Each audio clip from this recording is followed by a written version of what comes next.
So, Lon, let's get to spring football.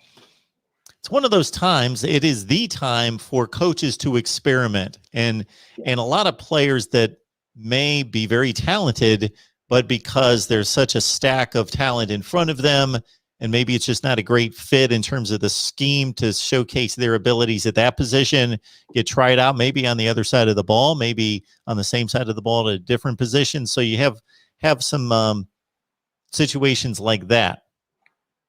Oh, yeah. And at LSU, I think every year as an LSU fan, when I hear people saying, like, this guy played this position last year as a freshman, he will play this position next year. It's like, no, that's never that definitive. And I get that happens at a lot of other schools too, but it particularly happens at LSU because of the players, the profile that Coach Orgeron recruits. He wants dual athletes, guys who play both sides of the ball. John Trey Kirkland, for instance, he can play corner and he can play receiver. He even played quarterback.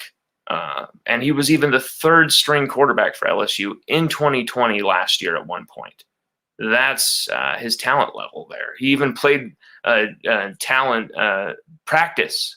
I think it was scout team quarterback during practice, John Trey Kirkland last year.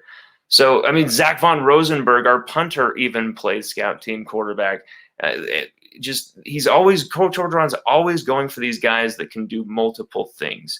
And Jay Ward, cornerback last year, had 3 brilliant picks. Came into the season hot last year. A huge blocked field goal. He started the season with a torn meniscus. He shouldn't have even been on the field against Mississippi State.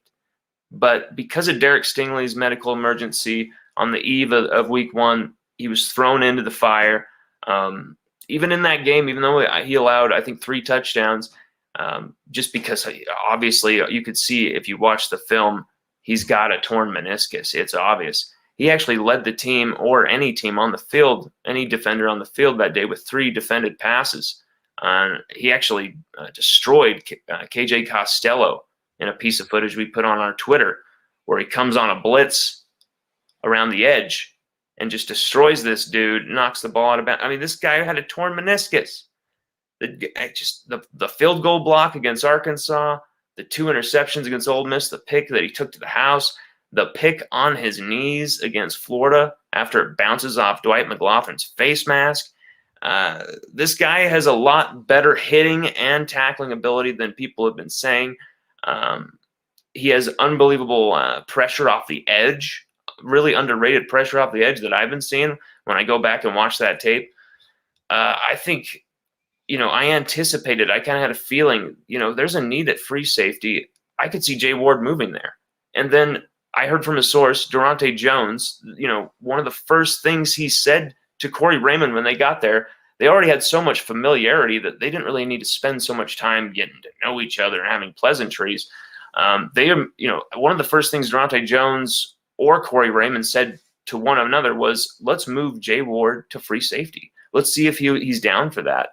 They brought that to him. He said, for sure. We reported that, I believe, back in early February, maybe even late January when they said that to Jay.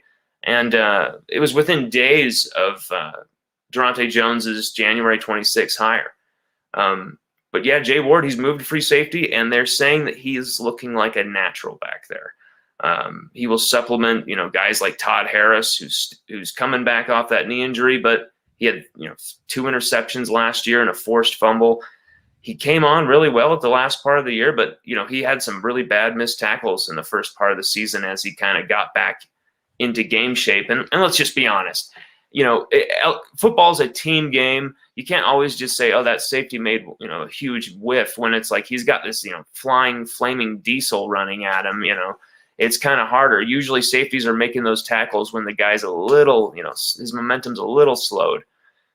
But, you got Derek Davis Jr., a freshman. Okay, this guy's a freshman, and everyone's expecting him to just be a safety. But he's, we're thinking a nickel. We're thinking a nickel, maybe even a linebacker, outside linebacker. He's got really interesting abilities where he can play in coverage, just cover those tight ends, those receivers with absolute dominance. Just get right in their face. Very aggressive guy off the line. But then he's even taking reps at running back because LSU's had such a need at running back. So even Derek Davis Jr. has gone back to his high school position and had a few reps there, and I don't think he really enjoyed that too much. But the running back position has been in such dire need, Mark, that LSU, they had, I think it was Corin Norman, had to take 39 carries in a scrimmage because Ty Davis Price his ankle was hurting. John Emery Jr. is coming off shoulder surgery, and then you got Trey Bradford who hurt his hamstring during the scrimmage. So Corin Norman has to take 39 carries. Josh Williams had to take 25 and then hurts his ankle as well, I believe, or some part of his lower body and on his leg. He should be fine. He should be coming back soon. I think he might even be practicing already. But they had to have somebody play running back in that scrimmage to get those 4 blast plays done.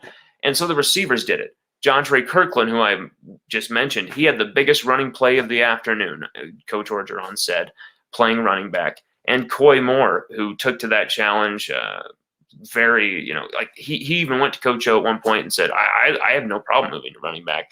Like, that guy was really tough and wanting the challenge of playing running back. It's just very weird how LSU's players are embracing the cross training this year. It hasn't just been offensive linemen practicing against offensive linemen. It hasn't just been defensive linemen against defensive linemen.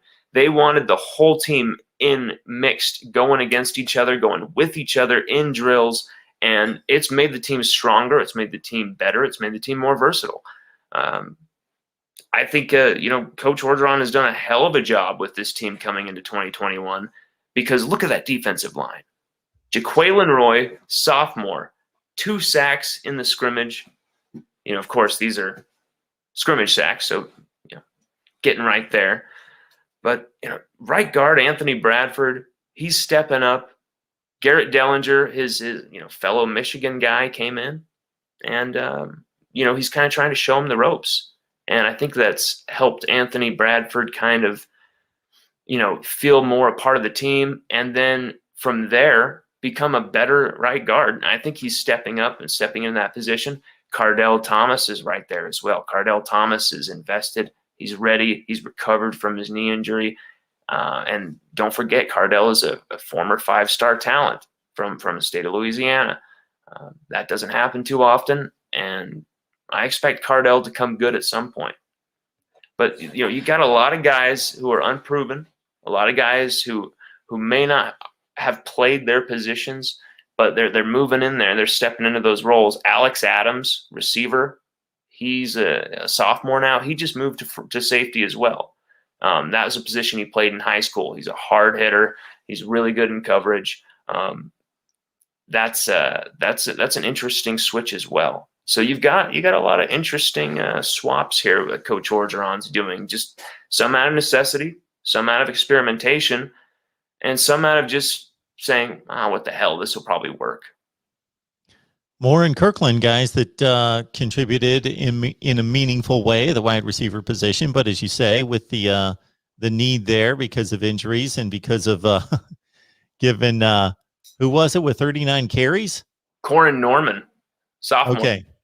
With 39 carries, shouldering the load there and wanting to play a little running back and switch it up. And we're talking about guys that caught, Kirkland 13 receptions last year and 3 touchdowns, and Moore caught 22 passes. So they're not, shying away from a little contact and mixing it up and showing what they can do somewhere else in an emergency situation.